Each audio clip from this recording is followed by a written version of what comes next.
Di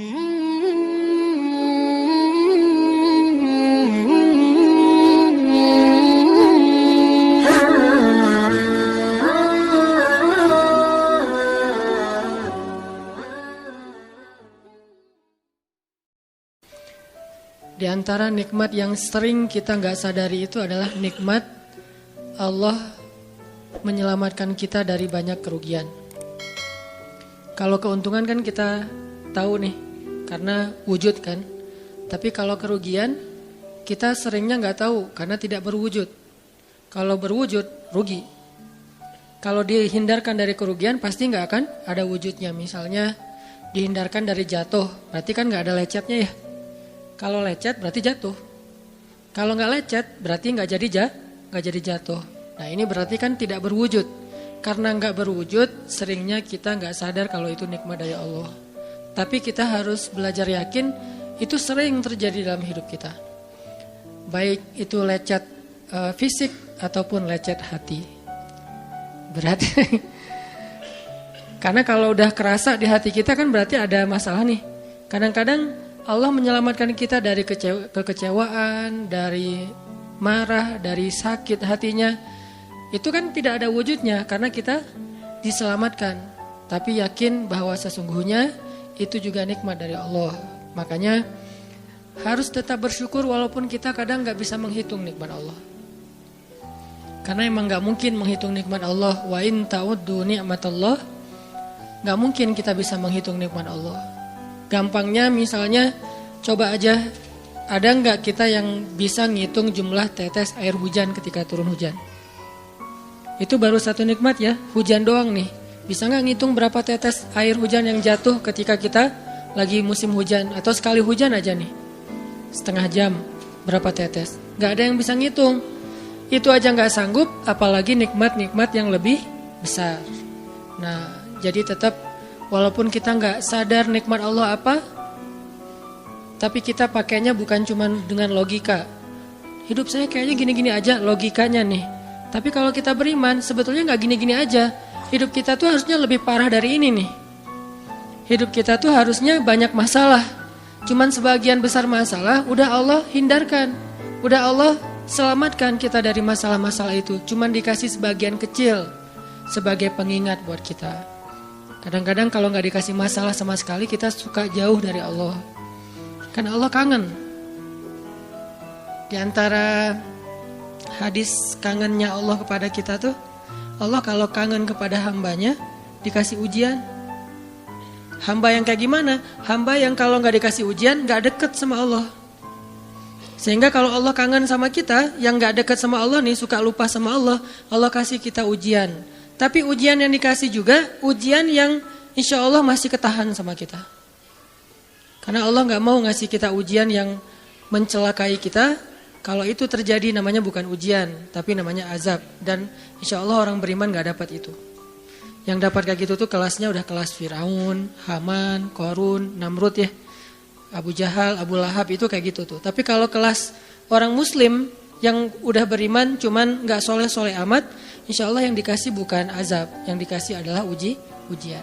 Kenapa? Allah kangen dengerin curhat kita di sepertiga malam. Allah kangen ngeliatin kita menangis dan manja kepada Allah. Allah kangen kita bangun tengah malam atau sepertiga malam berdoa kepada Allah. Allah kangen kita berdiri dan sujud dengan waktu yang lama. Kadang-kadang sujudnya setengah jam, saking lagi berserah diri kepada Allah. Allah kangen. Makanya dikasih ujian dikit.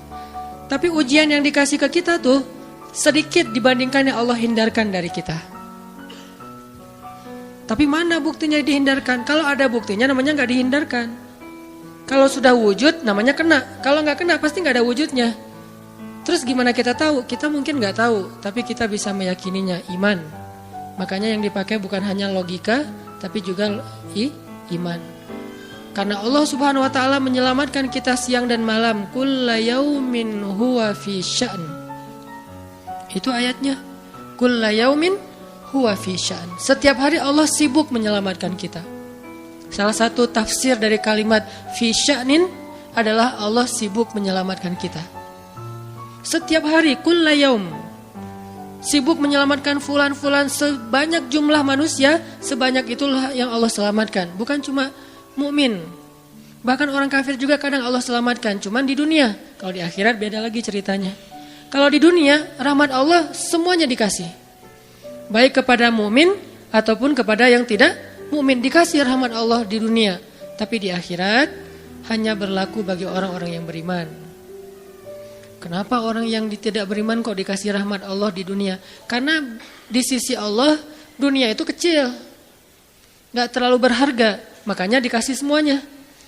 Akhirat itu berharga, makanya dikasih buat yang Allah sayangi, yang Allah pilih doang, yaitu orang yang beriman.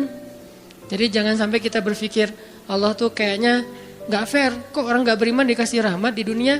Karena dunia itu gak terlalu berharga di sisi Allah. Seandainya dunia itu ada harganya walaupun sebelah sayap nyamuk, gitu kan hadisnya, gak akan Allah kasih itu dunia kecuali kepada orang beriman. Tapi berhubung lebih ringan daripada sebelah sayap nyamuk, dikasih kepada semuanya. Ibaratnya kalau kita ngasih, kayak ngasih lagi jalan gitu ya, naik angkot misalnya, naik angkot terus sama istri nih naik angkot berdua, terus pas turun angkot harga angkotnya tuh misalnya 3.000, udahlah kasih aja 5.000. Karena 2.000 yang kita kasih, nggak mungkin istri kita komplain, kemarin aku minta nggak dikasih, nggak akan mungkin kan? Kenapa? Cuma 2.000. Tapi coba ngasih 100.000, beda tuh. Karena dia sesuatu yang ringan, maka tidak perlu komplain. 2.000 doang, saya juga dikasih lebih dari itu. Harusnya kita sadar bahwa dunia itu 2.000-an. Dunia itu cuma 2.000-an. Gak terlalu berharga lah. Walaupun tetap butuh. Gak berharga juga butuh. Sehingga ketika ada orang yang tidak beriman dikasih 2.000-an kayak gini, kita yang beriman jangan sirik. Mending saya gak beriman kalau kayak gitu. Ternyata gak beriman juga dapat tuh banyak. Gak banyak, cuma 2.000-an. Dan kita mah dikasih lebih banyak dari itu. Cuman yang dilihat 2.000-nya, bukan yang ratusan ribunya. Ini artinya teman-teman, yuk kita tetap belajar bersyukur kepada Allah. Walaupun kita gak sadar nikmat Allah itu apa. Kita gak bisa ngitung dengan logika kita. La tuhsuha, gak mungkin bisa dihitung dengan logika. Tapi kita masih punya logika iman. Yang kita yakin, kulla yaumin huwa fi sya'n. Setiap hari itu Allah ngasih nikmat buat kita. Setiap hari itu Allah menyelamatkan kita dari banyak masalah. Setiap hari. Bukan pernah tuh dulu gua nyelamatin lo. Enggak. Setiap hari diselamatin. Kita ada orang yang kadang-kadang nyelamatin kita dari satu musibah. Itu kan berjasa dan kita kayak ngingat seumur hidup kan ya. Dianggap kayak orang yang paling berjasa dalam hidup kita. Dulu hampir putus gara-gara dia gak jadi. Gak jadi putus gitu, nyambung lagi dalam bentuk yang halal misalkan ya. Berarti kan dia paling berjasa nih. Kalau gak gara-gara dia nih, udah putus tuh. Kalau gak gara-gara dia, udah cerai nih. Alhamdulillah, gara-gara si fulan, gara-gara ustadz itu, gara-gara teman saya, gara-gara orang tua, kita yang tadinya hampir bercerai, gak jadi bercerai kan dia berarti berjasa banget dalam hidup kita, menyelamatkan rumah tangga. Allah menyelamatkan kita dari yang kayak gitu-gituan tuh kulla yaum, setiap hari. Kalau yang belum menikah, setiap hari Allah menyelamatkan kita dari zina. Apalagi kita hidup di zaman fitnah. Apalagi kita hidup di kota besar kayak di Bandung. Yang fitnahnya mungkin lebih besar daripada di desa. Dengan mudah kita bisa terjerumus ke dalam dunia-dunia yang kayak gituan. Mudah banget. Tapi setiap hari diselamatin. Besok diselamatin lagi, lusa diselamatin. Walaupun seringkali Allah pengen nyelamatin kita, kitanya aja yang kekeh gak mau diselamatin. Udah jatuh, Allah selamatkan dari apa? Dari makin terpuruk. Kadang-kadang kan jatuh ketiban tangga nih. Jatuh doang gak ketiban tangga. Allah selamatkan. Kalau gak diselamatkan 100%, minimal diselamatkan sebagiannya. Supaya kita gak benar-benar hancur. Itu sering. Yang pernah merasakan masa-masa kelam di masa lalunya, harusnya kan ketika kita dulu kayak gitu, kita mungkin udah mati kali ya. Yang sering tawuran misalnya, yang sering tarung di jalan, alasannya alasan sepele gitu. Kayak kemarin saya pas ke Jakarta ada acara di daerah Bintaro tuh, lagi jalan, ada tawuran pelajar, pada bawa golok, bawa samurai, bawa celurit segala macam. Kita agak-agak kaget karena kita platnya plat D gitu kan. Agak bahaya nih di Jakarta soalnya. Langsung kita gimana nih plat D, masa mau ditutup pakai tangan, gak mungkin kan ya mobil. Akhirnya la haula aja. Coba bayangin, mungkin sebagian kita pernah ngalamin masa kayak gitu dan mungkin lebih parah. Yang kayak gitu-gitu mah udah jadi kayak sarapan lah. Kalau nggak makan siang, kayak gitu-gitu. Udah sering. Kenapa masih bisa selamat dan sekarang bisa duduk di masjid? Kalau bukan karena Allah menyelamatkan kita. Jadi kalau ada yang cerita ke saya tuh tentang pengalaman masa lalunya yang luar biasa kelam, saya tuh selalu bukan takjub ke dianya, takjub ke Allahnya. Bukan takjub karena dia bisa berhijrah, takjub karena Allah masih menyelamatkan dia dan menghijrahkan dia. Sehingga ketika dengar cerita kayak gitu, yang kita ucapkan adalah Masya Allah, Alhamdulillah. Bukan, wah hebat lo ya, dulu pernah bunuh orang, pernah ini, pernah semua dosa pernah gue lakuin dah. Itu gak perlu bangga, karena kalau dia gak diselamatin Allah, dulu udah celaka dengan dosa-dosa itu. Tapi karena Allah selamatkan, akhirnya dia diberi kesempatan. Bikin dosa dibiarin sama Allah. Bikin dosa dibiarin, bukan dibiarin berbuat dosa, dibiarin supaya dia kembali kepada Allah. Dikasih kesempatan. Dan itu gak sehari, bertahun-tahun kan kita kayak gitu. Masih aja Allah biarin, masih Allah kasih kesempatan. Ini artinya teman-teman, benar kulla yaumin huwa fi sya'an. Setiap hari itu Allah selalu jagain kita. Setiap hari itu Allah selalu nyelamatin kita dari banyak masalah. Kalau yang udah nikah, mungkin di hari-hari pertama atau tahun-tahun pertama nih pengalaman pernikahan ya. Ya nggak apa-apa deh. Sedikit lah ya. Saya mah nggak terlalu berpengalaman. Ada yang lebih berpengalaman dari saya lah ya. Ada sedikit pengalaman. Biasanya orang yang baru nikah ujiannya itu 3 tahun pertama. Kalau dia bisa ngelewatin masa 3 tahun pertama, insya Allah agak lebih mudah ke depannya. 3 tahun pertama ini paling berat. Apalagi kalau dia nikahnya, alhamdulillah gak pacaran. Kalau pacaran kan ujiannya udah sebelum nikah udah banyak ujian ya. Pas udah nikah ya udah selesai. Bukan udah selesai ujiannya, udah gak ada yang perlu udah hambar aja. Udah plain ya. Pernah gitu Ustaz? Enggak sih. Untung ya, untung. Alhamdulillah gak pakai pacaran. Soalnya yang pacaran diputusin melulu. Jadi yang udah pacaran lama, pas udah nikah, kita mau ngapain lagi ya? Kayaknya udah semua ya. Oh iya, udah semua. Bulan madu dari dulu juga udah sering. Kan udah agak-agak plain gitu kan. Tapi kalau yang belum nikah, belum pacaran, nikah nih. Jadi kayak benar-benar baru pacaran, cuman ada konsekuensi lain yang mungkin ini jadi kayak semacam ujian lah biar sabar. Masa-masa adaptasi, masa-masa saling mulai mengerti, oh ternyata kamu tuh kayak gini dan segala macam. Apalagi kalau baru nikah langsung LDRan kan berat banget tuh. Nikah LDRan, pacaran LDRan aja berat. Benar gak sih? Nggak ngaku Pacaran LDRan aja berat, apalagi nikah LDRan. Kenapa? Pacaran itu kan masih banyak pantangan. Nikah kan udah masih banyak ibadahnya. Tapi nggak boleh ibadah, coba gimana? Nggak sengsara tuh, merana kan? Harusnya boleh tapi nggak boleh. Yang tadinya nggak boleh aja sengsara, apalagi udah boleh.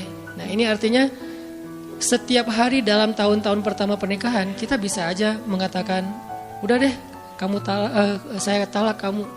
Apalagi laki-laki. Kalau nggak sabar dikit keluar kata-kata talak. Kalau udah keluar nggak bisa ditarik lagi tuh. Karena kalimat itu walaupun guyon tetap kena kan. Guyon aja kena, apalagi serius. Enggak usah, saya waktu itu lagi dikuasai amarah. Emang ada yang cerai dalam keadaan nyaman? Kita talak yuk, gitu. Nggak ada kan? Yang namanya cerai pasti marah tuh. Jadi nggak ada istilah gara-gara marah terus talaknya nggak berlaku, nggak. Maksud marah yang nggak berlaku talak itu kalau sampai hilang akal. Tapi rata-rata kita masih berakal sih walaupun marah juga.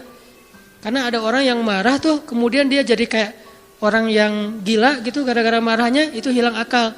Tapi kalau masih berakal, masih mukallaf, masih bisa berpikir, ya namanya cerai nggak ada yang nggak marah. Yang namanya cerai pasti marah. Say, apa? Aku talak kamu. Gak ada. Udah talak manggilnya say. Udah gitu pakai emoticon yang love gitu. Tapi talak kan agak-agak klise ya.